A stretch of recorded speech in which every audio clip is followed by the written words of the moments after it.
In today's conversation, we are going to talk about why we get so frustrated when somebody seems. In today's conversation, I need to mute that. We're going to talk about why we get so. There we go. That's now muted. How we get frustrated because others don't seem to do what they say they're going to do. So let me get my notes over here. Click and hold preview. Got it. We'll figure that out later. So we're going to do the 10 questions of how do we get centered when we deal with objections, how their objections trigger our ego. Ever notice this? Someone says, I really want change. I am tired of being stuck where I'm stuck. And then 5 minutes later, you hear it's just not the right time. I need to think about it. I'm busy right now.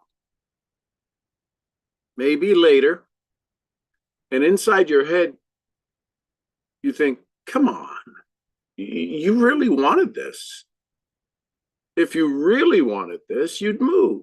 You said you wanted it. So you label it, you, the listener, labels it as excuses, as laziness, as lack of commitment.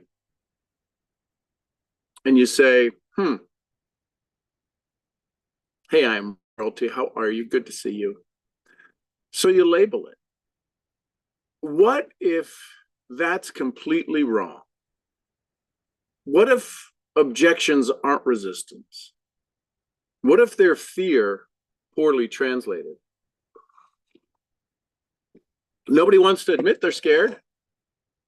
So they come up with something else. They come up with another language for it, right?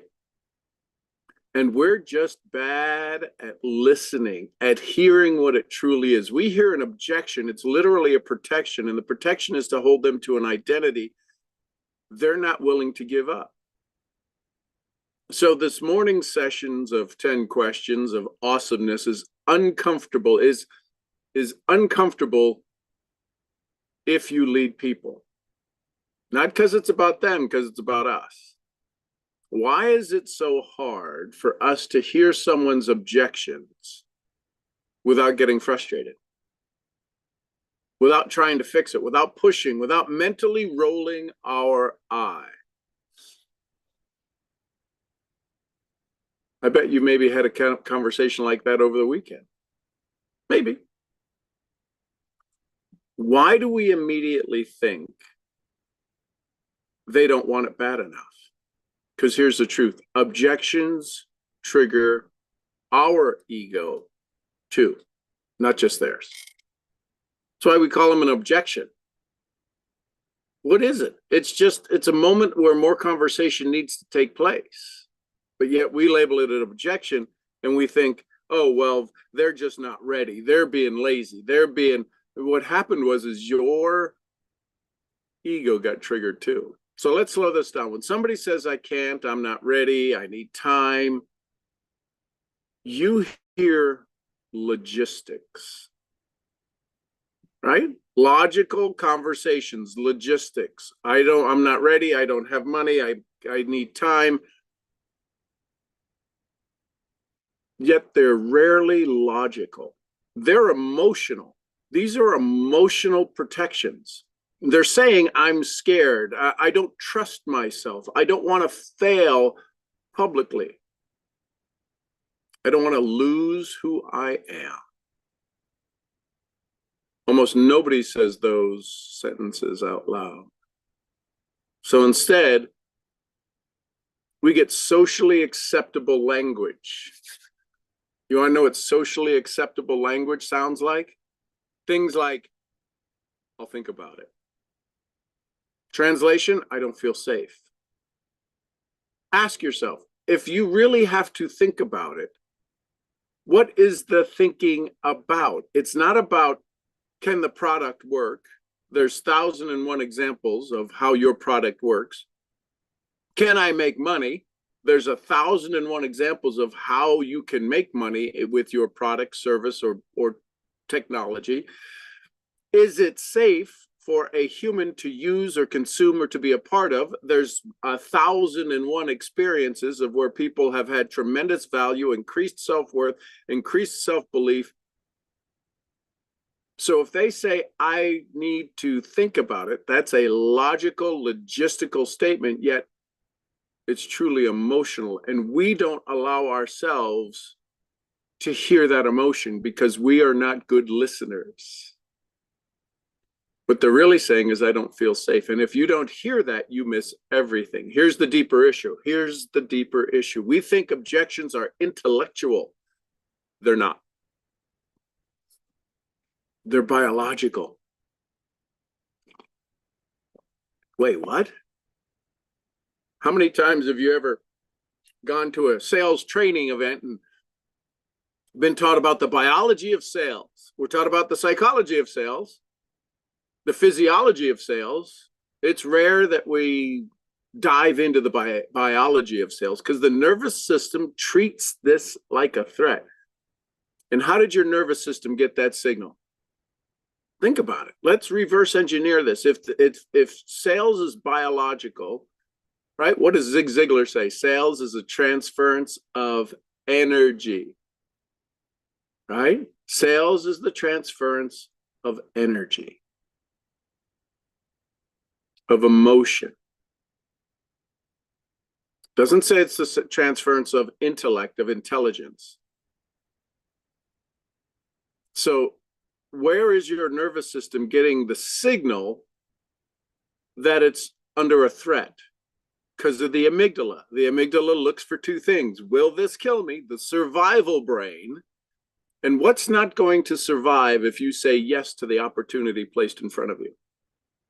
What will die almost instantly if you say yes to change, to transformation? Your old story. See, the nervous system treats this like a threat. Uncertainty equals danger. Loss of identity equals danger. Social risk, failing in public, equals danger. So the brain throws up its defenses, rationalizations, excuses, stories, because stories feel safer than saying, I'm terrified. Daniel Kahneman showed humans are wired for loss aversion. We want to avoid losing. We overestimate what we might lose. We underestimate what we might gain. That should go on a t-shirt. I communicate with people who overestimate what they might lose and underestimate what they might gain. Footnote, I help rewire so they can receive the gain. So when you offer change, they don't think this could improve my life. They think, what might this cost me? It might cost my comfort, might cost my competence, might cost my belonging, might cost my identity. And if you respond with logic, you lose. If you say it'll cost my comfort, I won't do that. It'll cost my competence, I won't do that. If it costs my belonging to the group I'm currently in, I can't do that. And it'll cost my identity. And then you answer, then you justify, then you confirm with logic, you lose. Because you're answering the wrong question. They're asking, am I safe? You're answering, here's why it makes sense. And that's a mismatch. When I do role playing with people and have a conversation, they say, you make it sound so easy. Because I take away the mismatch. Here's where it gets a little spicy. Sometimes we don't hear objections because we don't want to hear objections. Because their no feels like a rejection of us. So we push harder, we convince harder, we explain harder, we make them defend harder. And suddenly It's no longer a tug of war. It's no longer leadership. It's no longer service. It's just ego versus ego. Well, I don't know why they do that. That's just stupid. That's ego versus ego. Carl Jung talked about projection. We project our frustration onto them. I don't do that. I don't project things onto them. Well, let me ask you, have you ever said they're lazy? Have you ever said, maybe said they're not serious? Have you ever mentioned maybe they're sabotaging themselves? But this would be so good for them. Maybe you've said that. Or maybe we're sitting uncomfortably with someone else's fear. So we try to bulldoze it. We try to bury it because pushing feels more powerful than listening. Because pressure creates defense. Safety creates movement. Always. So if they're resisting, you can put it in the back of your mind, they don't feel safe. How could they not feel safe? What are we doing? We're sitting here at the coffee shop having a conversation. How could they not feel safe? There's nothing scary here. See, that's a misdiagnosed, self-inflicted reason why you struggle in sales. You think you're in a safe environment. This ain't about you, Skippy. So here, let's reframe it. Objections are not barriers, they're maps. Write that down. Objections are not barriers, they're maps. They tell you exactly where their fear lives. I don't have money. Aren't they saying, I don't have money? Isn't that the biggest reveal of all time, that you're broke? And you hear it as an objection.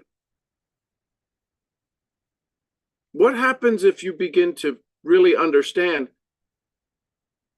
how crappy it feels to say, I don't have money? I bet you've said it for things. If someone says it's too expensive, maybe, just maybe they mean, I'm afraid it won't work and I'll feel stupid. But you think they don't have money, and they just showed you that the new car they bought, the new watch they got, the new purse they got, the new shoes they got, the new, you name it. And you're like, you got money. I know you got money. I think I know you got money. What if they say they don't have time? Could it be that they're saying, I don't trust my self-discipline to take the actions necessary to do the work that's easily defined inside of your program? I don't know how to adjust my calendar, my schedule, to do the simple action steps that we've talked about here. I don't trust myself to follow through. You don't hear that. And you let them off the hook with, I don't have time. Oh, well, okay. Well, then, is it okay if I follow up with you? See, because when you hear that, you don't have you use that objection yourself. I don't have time. I don't have time to reach my goals. I don't have time to do the follow-ups necessary. I don't have time to do the reach outs necessary. I don't have the time to do the posts. So when they lie about not having time, you don't want them to find out that you're lying about your not having time either to achieve your goals. You don't trust your own follow through. So you agree with them to disagree, and you then put your judgment on them going, they're just being lazy. This is all what's not being said. 7% of what you're hearing, only 7% of the whole presentation of what you're hearing is the process of the sales presentation. The other 93% comes from what you're feeling, comes from what you're seeing. There's times where when I'm doing one-on-ones with people and I watch them and they scratch a particular part, their body moves in a particular way, their eyes flash in a particular direction. I ask them, so what were you thinking about the past? Why did that just hit strong? They go, how did you know? It wasn't your words. How about when they say, I'm not ready? I'm not ready. Maybe it means if I try and fail, my identity cracks. But you only hear, I'm not ready. See, if you're calm enough to not take it personally, which is harder than it sounds. If you're calm enough to not take it personally, you won't just hear the objection. You'll hear the Paul Harvey rest of the story. Because the moment you need someone to say yes, you stop listening. You start persuading. And persuasion without empathy feels like a threat. And threat shuts humans down. It's how the amygdala works. It's the survival brain. So today isn't about better scripts. It's not about better psychology. It's less convincing, more curiosity, less talk, more listening. Because when someone feels understood, their nervous system relaxes. And a relaxed human makes decisions. Write that down. A relaxed human makes decisions. Defensive humans stall. So let's get a little uncomfortable. Here's 10 questions, little uncomfortable questions, not for them, for you, the presenter, the leader, the sponsor, the enroller, because leaders who can answer them honestly, it changes everything. So how do you hear objections without ego? This you're going to have to do some success work on. You're going to have to, I shouldn't say you're going to have to. If you decide to take the time to go through these questions and really answer them, allow yourself to be in a state and in a place that revealing your own challenges to yourself are simply so that you can move forward. You can take yourself to the next level. Question number one. When someone resists me, do I get curious or do I get irritated? Your first emotion tells you everything. And here's the hard part. If you say, I get curious, I'm curious why they're lazy, that's not curious. That's irritated. I'm curious why they're lying. That's not curious. That's irritated. Question number two, do I secretly interpret no as a rejection of me? Because if you do, you'll always push.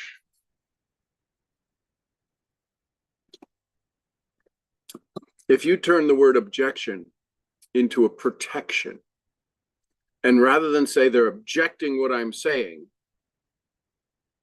and you use the word protection, you've got to find, it changes the way you hear it and say, I wonder what they're protecting.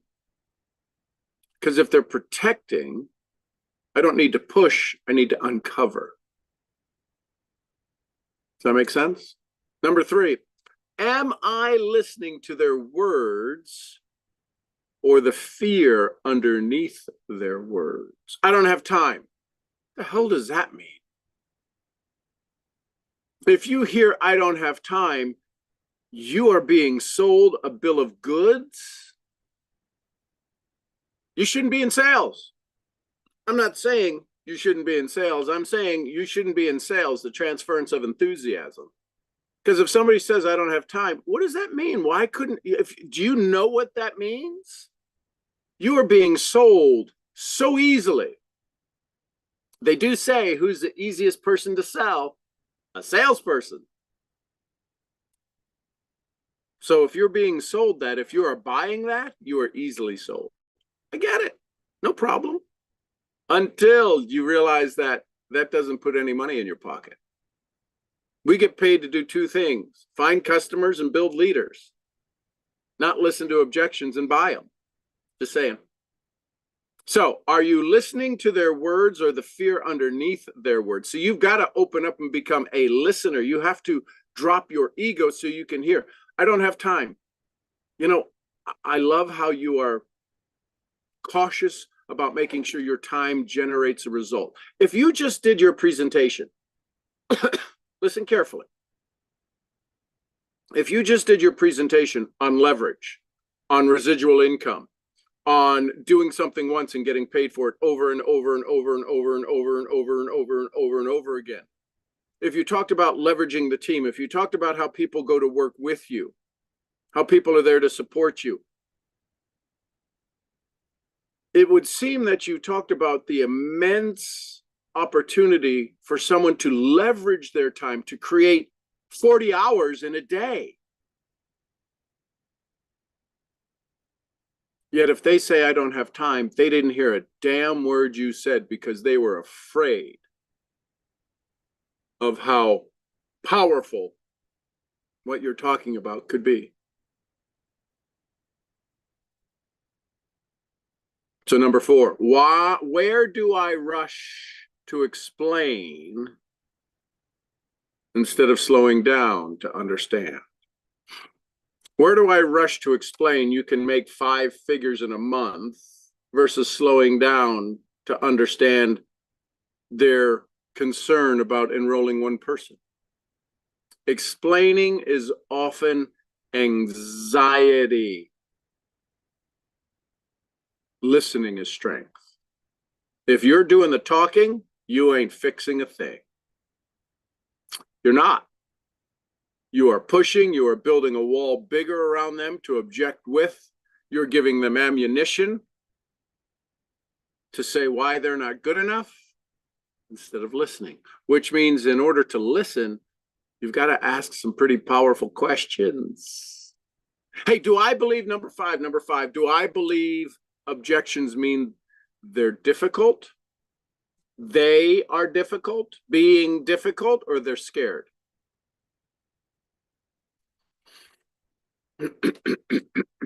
Dr. Freud of the lobby, this belief changes your entire posture. I love when somebody says, I don't, I can't, I won't, whatever the rest of that sentence is. Because my response is, some of the most powerful people in our organizations have said that. Tell me more about your story. They got to know they're in good company. Yet we want to fight that statement. That statement isn't even the reason of their objection. They just know somewhere they read a book, somebody told them the secret that if I say I don't have money, you got no comeback. You are so weak in your presentation, you got no comeback to I don't have money. And if you get that all the time, why wouldn't you start off your presentation with, listen, if you find something that's valuable, what's your requirement to spend money on something that's new? What's the things you need back from it? If your energy and your frequency always gets, they don't have money. I always talk to people who are broke. Why would you always do that then? You have set up a frequency, you have set up a signal that you are going to allow yourself to have significance over broke people. Because you think it's cool at a subconscious level, not at a conscious level, because you're the one frustrated going, I don't know why I can't enroll people. I always talk to people who ain't got money. Dr. Freud to the lobby, Dr. Freud to the lobby. Why not set the stage saying, hey, listen, if we have a conversation and you can see what's the return you're looking for on a business situation that would make it a very easy decision to say yes to it? What's the requirements you have? So you're wanting to put people into a role. their resume has never been filled out for. It'd be like me hiring a dishwasher to run in the restaurant. Oh, they've been in restaurants for 20 years. They've never been in the front of the house. They've never managed people. But because they have 20 years of restaurant experience, I assume they can run a restaurant. Oh, and then you give them the keys to your restaurant, and your restaurant is going out of business in 30 days. And you're like, I thought you had 20 years experience. Yeah, but I've been a dishwasher. The hell didn't you tell me that? You didn't ask. You asked if I had restaurant experience, and I said, yes, 20 years of some of the 4-star, 5-star restaurants, 3-star Michelin restaurants. I have 20 years experience in 3-star Michelin restaurants. You'd be like, oh, here, take the keys, run my place, turn it into a 1-star Michelin. Paul Harvey, rest of the story is I was the dishwasher in a 3-star Michelin restaurant. What the hell am I doing running your show? But see, when people say, I want to be in business, we make a lot of assumptions. Question number 6, have I ever truly asked, what feels risky about this for you?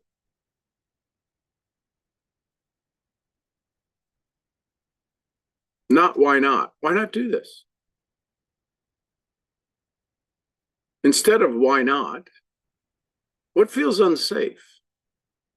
Watch what opens. Question 7, am I trying to win this conversation? I can promise you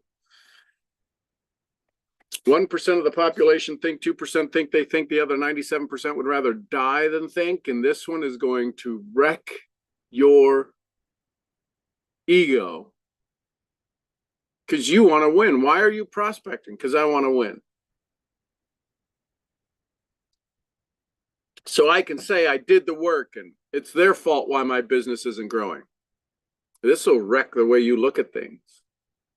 Are you trying to win the conversation or serve the person? Because you can't do both. You cannot do both. And if you throw any judgment on them, they don't listen, they're not doing it, why aren't they ready? You've got to let them walk their own plank. This is what's known as addiction to their story, addiction to approval. And if they break any pattern of their life, they're going to have to get new approval from those around them because they are addicted to how people see them. If you're tough and gruff and you are what people would call very blunt, if you became soft, people go, what's wrong with you? And you'd be like, oh, yeah, let me get back to being my old self. Or if you're soft and kind and you're a little blunt, people are like, man, what's up with you? We are so addicted to the approval of others. Question 8, where do I take responsibility for their growth instead of their safety? I have conversations for growth. Most people have conversations to argue with their safety. And you don't know you're having the argument. What happens if you don't know you're in an argument? You'll lose. What happens if they show up and they let you win the argument? How's that doing in your business? Do you realize when they say no, they let you win the argument that they're not good enough? Well, I would never say that to somebody. How else is it if we were a reporter of the situation we took and we weren't you and we weren't them and we looked at this interaction? 2 individuals meet. One has a solution, one has a challenge. The one with the solution presents to the one with the challenge, and the one with the challenge says no. In all manners of speaking, it would be perfectly an acceptable solution for them because the solution they currently are using is not even one they want. This one offers them more freedom, more flexibility, more capabilities, more capacity, more growth. And yet they said no. Who did the selling here today? They said, I want to remain where I'm at. And you couldn't offer them, you couldn't show them a way to say that their comfort zone isn't going to change anything. Because you were trying to convince them their comfort zone is okay. You need to step out of your comfort zone. Why? Why would I need to step out of my comfort zone? You never asked, if nothing changes in the next 30 days, you okay with that? They have to own the creation of this new identity. They want what you got. They ain't willing to do what you did. They want your results. They have the same potential, right? The P, top left-hand corner of the chart, P, potential. How much potential is available to you? How much is available to them? Their 100% is different than your 100%, yet it's 100% potentials available. The next thing is the A. What actions are they going to take? You'll take different actions because you got different experiences. They can only take the actions of the experiences they currently hold. It's why we're called sponsors, trainers, leaders. We have to offer them a new way to look at things. Not convince them. Not the beatings will continue till morale improves, till you start doing things different. We have to offer them the opportunity to step into uncertainty so that they can do an action that might produce a different result. And it's the results that drive the belief.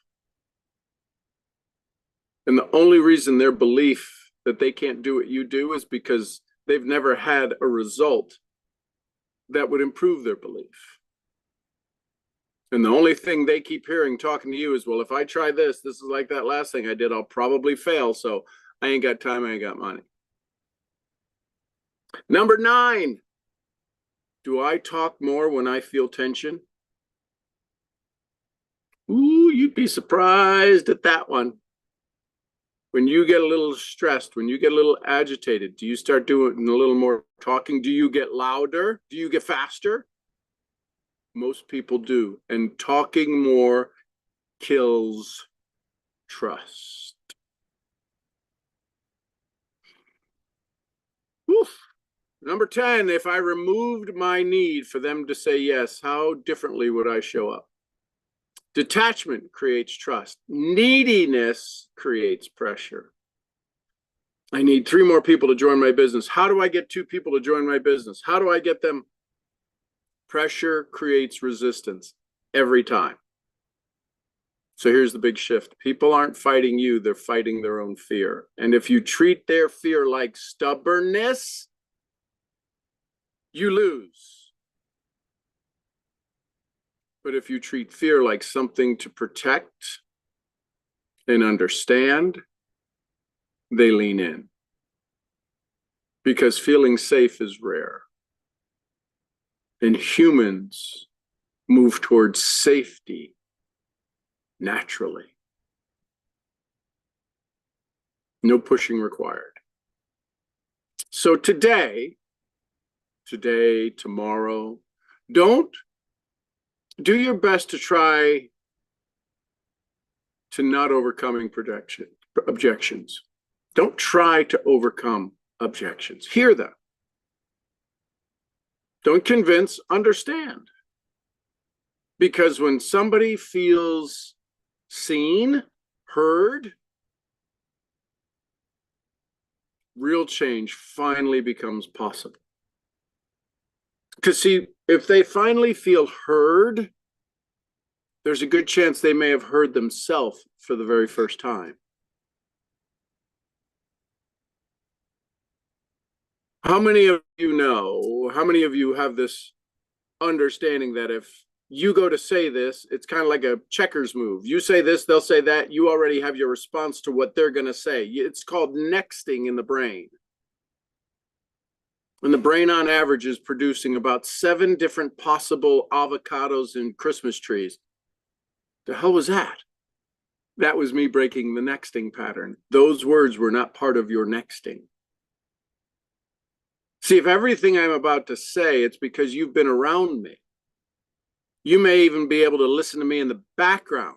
You may be able to even finish my sentences half the time. Because you're nexting, you already have the sentences, the possible ways, the mind map of where I may be going, or where you might like it to go. And so you believe you're hearing me.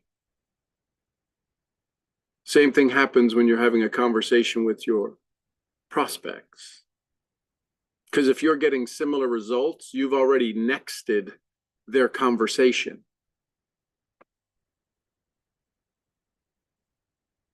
And they're not disappointing you. Because you have asked the same questions to run them down the same path. Because when somebody finally feels seen, real change becomes possible. And that is a whole new level of awesomeness.